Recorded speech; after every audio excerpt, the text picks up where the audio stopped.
Hello ફૂડી friends, કૃષ્ણાકા kitchen ખજાનામાં તમારું સ્વાગત છે.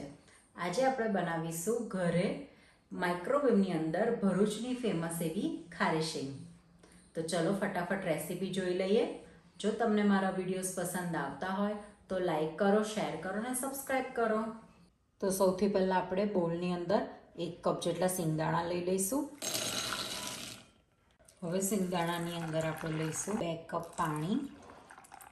હવે અંદર આપણે એડ કરીશું 1 થી 2 ચમચી જેટલું મીઠું. હવે આપણે એને મિક્સ કરી લઈએ. હવે આપણે એને ઢાંકીને અડધો કલાક સુધીને રવા દઈશું. સિંગદાણાને પલળે અડધો કલાક થઈ ગયો છે. હવે આપણે એને માઇક્રોવેવ કરીશું. હવે આપણે એને 2 મિનિટ સુધીને માઇક્રોવેવ કરીશું. માઇક્રોવેવને થયે 2 મિનિટ થઈ ગઈ છે. ખૂબ જ સરસ ફૂલીને મોટા થઈ ગયા છે અને સરસ બફાઈ ગયા છે. હવે આપણે એને ડ્રેન કરી લેવાના છે. ગળણીની અંદર આપણે એને લઈ લઈશું. હવે ગળણીની અંદર આપણે 5 મિનિટ સુધીને રાખવાના છે, જેથી બધું પાણી ડ્રેન થઈ જાય. 5 મિનિટ થઈ ગઈ છે અને પાણી સરસ એવું ડ્રેન થઈ ગયું છે. હવે આપણે સીંગને આવી રીતના પ્લેટમાં લઈ લઈશું. સૌથી પહેલાં આપણે એને 1 મિનિટ પર સેટ કરીશું.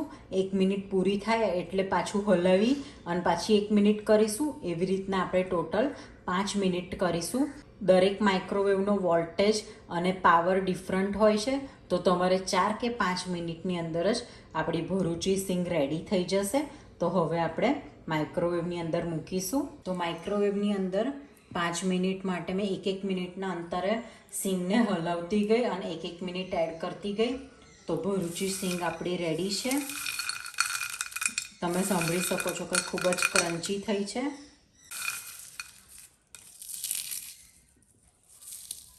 તો રેડી છે 15 મિનિટની અંદર માઇક્રોવેવમાં રેડી થતી ભરૂચી ખારી શીંગ.